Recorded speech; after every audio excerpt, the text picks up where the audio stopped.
This is Generations. My name is Kevin Swanson, and by now I'm sure most of you have heard Hillary Clinton's article published in The Atlantic over the weekend dealing with MAGA's war on empathy. As you probably know, we're not really into mudslinging or to manufacture and sell targets featuring the faces of Hillary Clinton or anybody else. We talk issues here. We talk worldviews. We stand on the absolute standard of the Word of God as the very standard for truth by which to understand the world and to develop an objective view of right and wrong. And we don't go by feelings here. I feel this is right. I feel this is wrong. That's too squishy. It's too relativistic. One day, I feel like women's rights is a good idea. The next day, I feel like killing babies may be going a little too far. All right, that's no good. That's a no good basis upon which to determine what is right and what is wrong. Hillary Clinton is concerned about the deep moral rot at the heart of the Trump movement in America. But what is that deep moral rot? She gets it right on a few points. She rightly points out that Donald Trump doesn't like to forgive his enemies. She rightly points out that Jesus wants us to love thy neighbor and care for the least and the last and the lost. She rightly recognizes that Silicon Valley techno-authoritarians and social Darwinists argue that empathy is weakness and suicidal for civilization because it gets in the way of ruthless ambition and efficiency.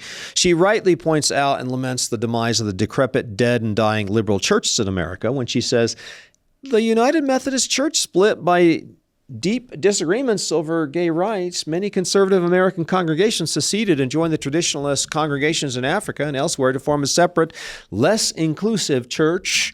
Other denominations have faced similar struggles. All of us have left room for upstarts such as Douglas Wilson's Communion of Reformed Evangelical Churches, a growing network of more than 150 Christian nationalist congregations, quote, unquote.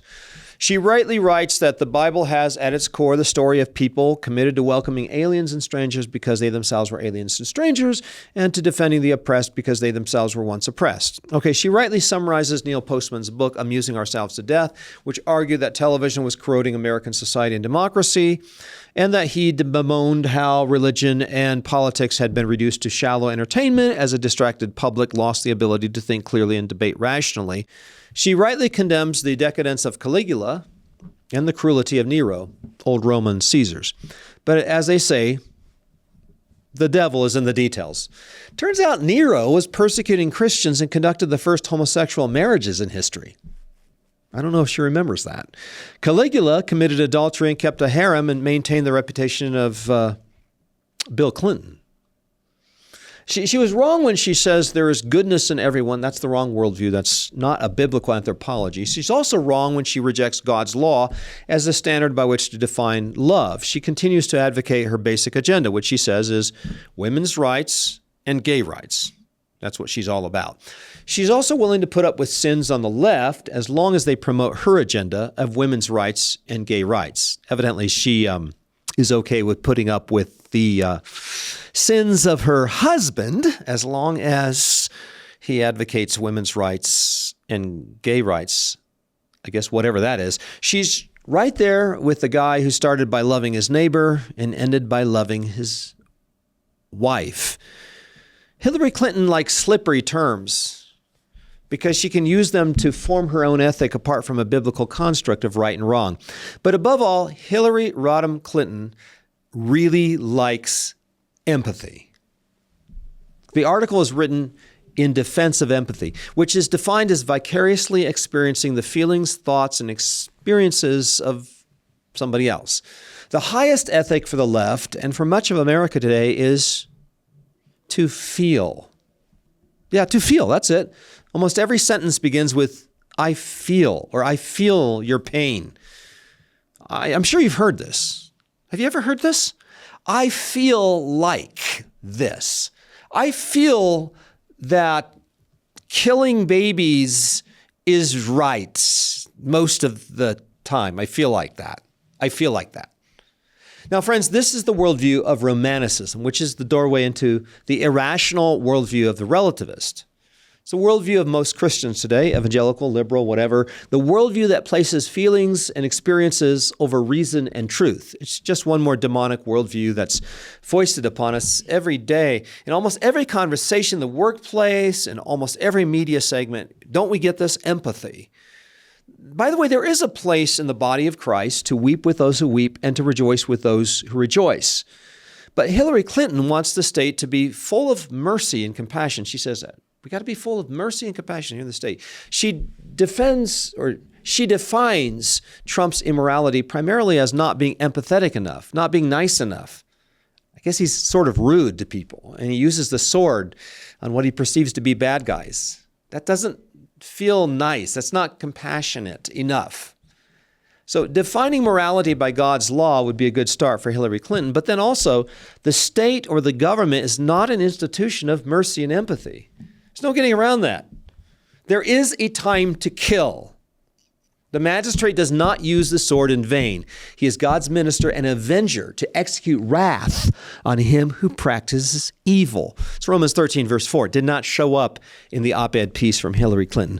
The state does not empathize with people who break the law. The state does not empathize with people who kill babies for women who hire assassins. The state does not empathize with people who want to change their gender because they are unhappy with how the Creator made them or whatever.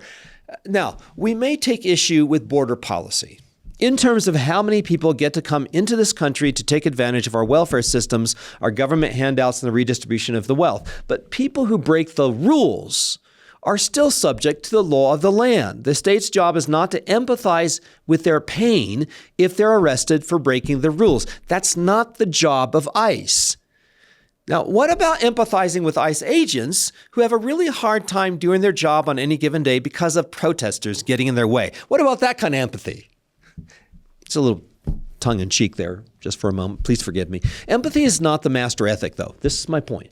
Empathy is not the master ethic. God calls real Christians to what? To empathize? No. God calls real Christians to fear God, to love their neighbor as themselves by keeping the commandments of God. Ergo, don't steal your neighbor's stuff. Don't redistribute wealth by taxing them so they get more of your neighbor's wealth into your pockets. Don't murder your neighbors or even your closest neighbor, a baby in utero. Don't do that kind of stuff. Don't commit adultery with your neighbor's wife either. Don't do pornography and shame those neighbors of yours created in the image of God. Don't do that either. Once again, friends, there are two ditches into which Christians tumble in this day of faith retrograde. Liberal Christians, like Hillary Rodham Clinton, are drawn into the ditch of empathy as the operating ethic. She uses this as an excuse to break God's law at every point. She empathizes with illegal aliens, homosexuals, women who want to kill their babies, criminals, and every form of disorderliness. She follows 20th century philosopher Karl Popper. Now, who's this guy? Well, he believed that we could all get along without violence in an open society. That is, there must be some sort of natural law out there by which we can all get along.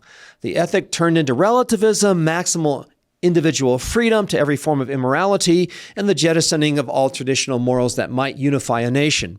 And these provided weak foundations and even weaker bonds for human society.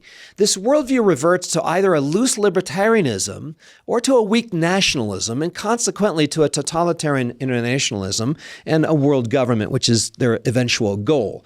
Christians now of the more conservative ilk are not attracted to empathy. They're more attracted by the master morality and the strong-arm governing advocated by the likes of Friedrich Nietzsche. Might makes right is the operating ethic. The highest priority becomes national integrity. These professing Christians find that reverence, love, and allegiance to the nation is of higher ethical value than fearing God, honoring the rulers as those appointed by God, and of course, keeping God's commandments. At all costs, and by all means, the nation must be kept together. According to this view, loyalty to the nation is considered the highest virtue over loyalty to God and His law. The agenda is no longer ordered by that which would honor God, but rather by that which would keep a national identity and prevent the nation from collapsing. They do not fear the judgment of God upon a nation because of the sins of abortion and sexual perversion. This worldview reverts to a stronger and potentially totalitarian nationalism. The biblical Christian, though, establishes his ethical priorities and political agenda by what? By that which would please God and leave the integrity of the nation and the future well-being of the state up to God. After all, in him all things consist, including our own nations. Only a nation governed by the principles of God's law can possibly balance out the rights of the many individuals and the necessary structure of the unified society. Why? Well, because the Trinitarian God is himself, the ultimacy of both unity and particulars, the one and three. Worldviews matter here, guys. If you can only see one ditch, you're probably standing in the other. Today, empathy and Hillary Clinton with Bill Jack on Generations. Bill joins me now.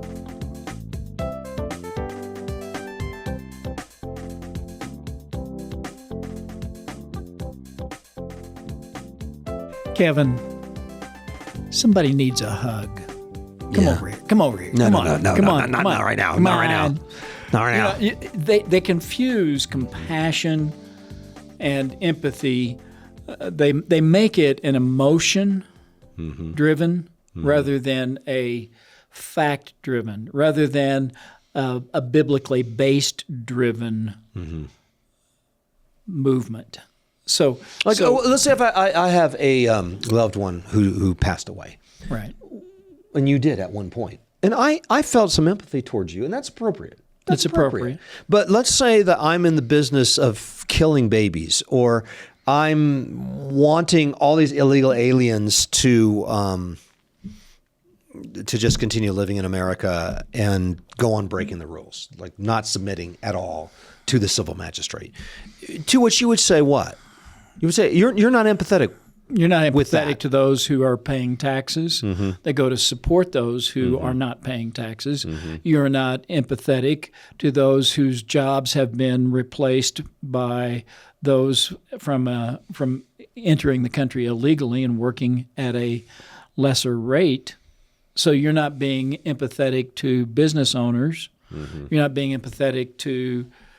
So you're choosing who you're being empathetic to. Right. And the point I made is let's be sure that the person we're empathetic with is in the thing in which we are supposed to be expressing some empathy, submitting themselves to the laws of God. And that's the problem with the woman who wants to kill her baby. I cannot be empathetic with her, because she's doing that which is wrong. She's breaking God's law. I can't be empathetic at this point with her. And so the law of God, the ethics of the matter is important. The state cannot be empathetic. The state is not a person. That's not its job. It's not its job. It's not a person. You can be empathetic. You can have feelings toward. You can be moved by your emotions. The church can be compassionate, can exhibit mercy, because the church is made up of the body of believers. However, government cannot be compassionate, cannot be empathetic, because it is an institution that is given a specific job, and that is to administer justice. And you cannot administer justice based on feelings. You have to have an outside objective standard. You have a problem with a judge who's sentencing a guy to 38 years in prison for some kind of sexual crime, or he's sentencing a guy to execution and the judge starts to cry. Would you have a problem with that? I would have a problem with that unless he's crying for the victim. But I would still have a problem with that because that's not his job. It's not his job to express empathy or mercy. His job is to hold the scales of justice and weigh the evidence, the right and wrong, and do so without regard to the person's color, sex, position in life. He is to administer justice objectively, blindly. And what Hillary Clinton is confusing here is what Christ commands to the individual. I am to be compassionate. I am to be merciful. So if I saw an illegal immigrant who had been injured by the side of the road, I should administer mercy to him. I should care for his wounds. I should care for his needs. That's understandable because you're in that situation. That's a unique situation. Yes, that's my in which you have an obligation under God as an individual. However, at the same time, I would also notify the authorities that he is breaking the law. And that is the role of the government. The government is to administer justice. I'm not to administer justice. I'm not to usher him back across the border. I am to turn him over to the authorities whose responsibility that is. In the meantime, I'll bind his wounds. I will feed him. I will give him water for him. I will care for him. If you come upon somebody who is, an illegal on the highway, he's got a flat tire. He's had an accident of some sort, bicycle accident, whatever. You're going to be compassionate towards that guy. But let's say you're an ICE agent on Monday morning, you might wind up taking that guy from the hospital and putting him into some kind of confinement and getting him ready for deportation. And so you're okay on both sides of that. Right. So, for example, let's say that as a police officer, in attempting to stop a crime, I wound the perpetrator. Okay, what do I do at that point? As a police officer, I think you're still interested in bringing the ambulance in. I call for an ambulance to care for the individual, and then I chain him to the hospital bed so that he does not escape, and I charge him with a crime. So it's a both and. Yes. But you're operating in a different capacity. Correct. In both positions. Does it bother Cory Booker, John Fetterman? Okay, I say these names. John Fetterman is a senator from the state of Pennsylvania. All right.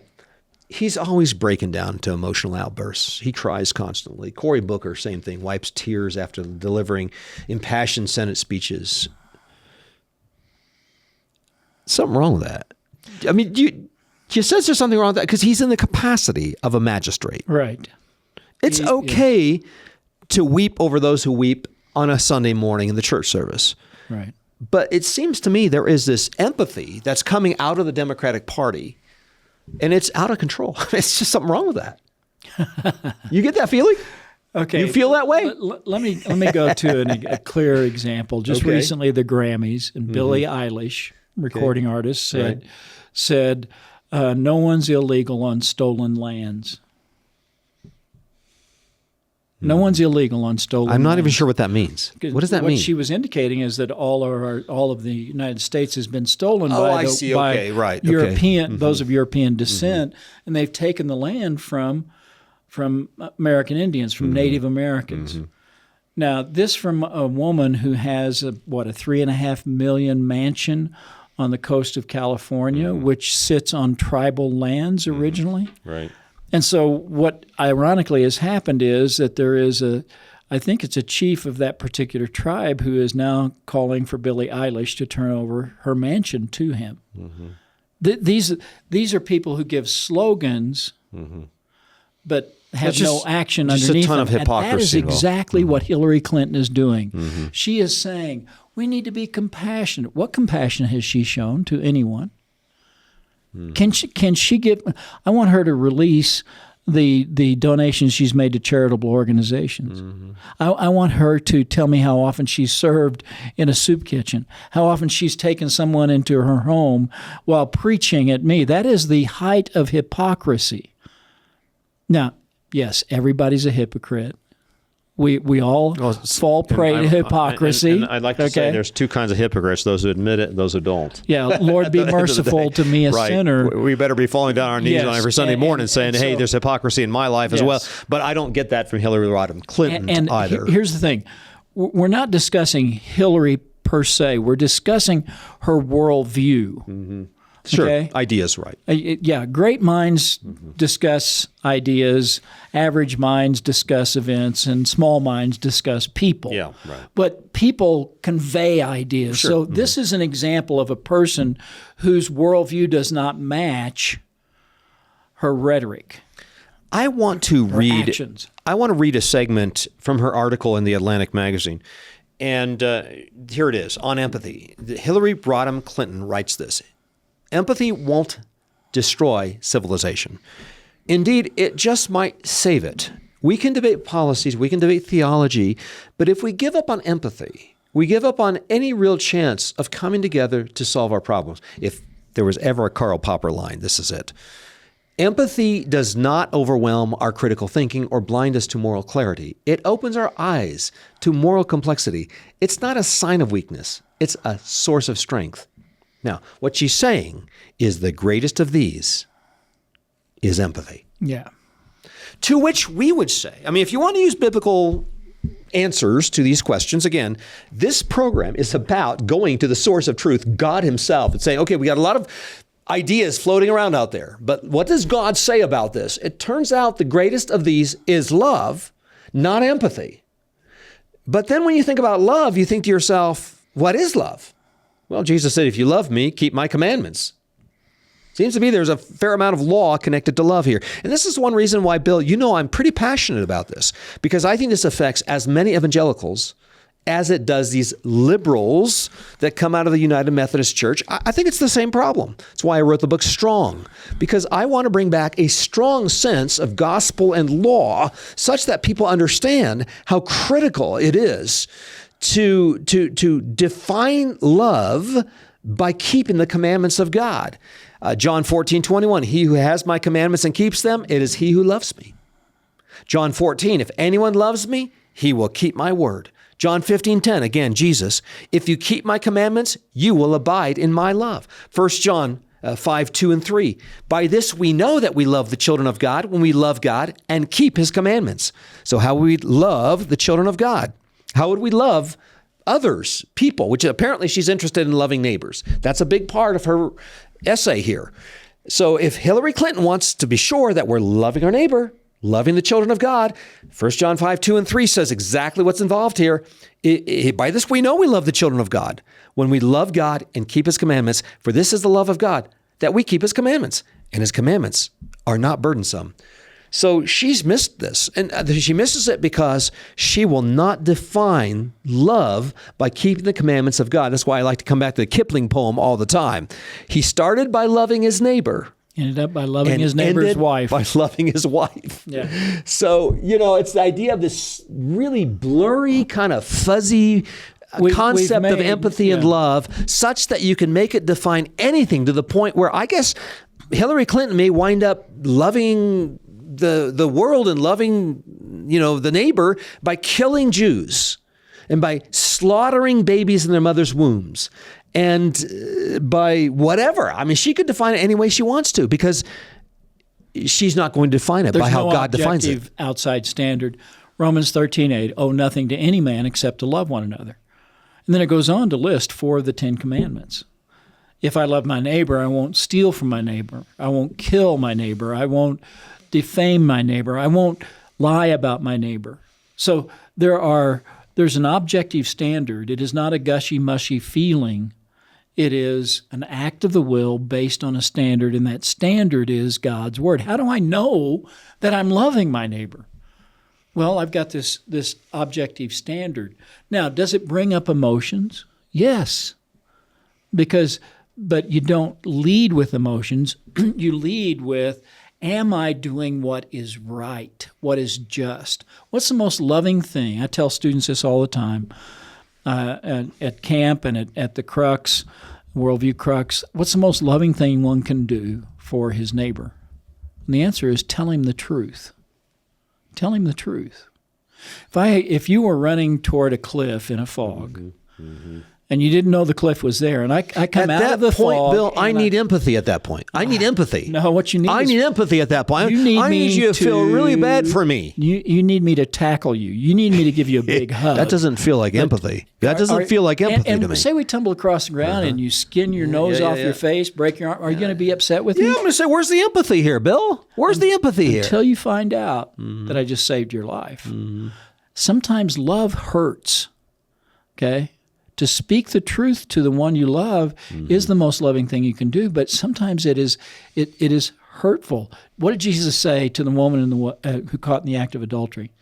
Did he say, I understand you had an abusive childhood, therefore you have a very low self-image. If we could just work on your self-esteem, perhaps you wouldn't act out this way. No, he didn't. He wasn't all that empathetic. No, what did he say? He said, go and sin no more. Now, was that loving? Yes. Was it truthful? Yes. Okay. When he called the Pharisees whitewashed tombs full of dead men's bones, was he being truthful? Yeah, everybody say he's being truthful. Here's the question, was he being loving? And the answer is yes, because he loved God more than the praises of men.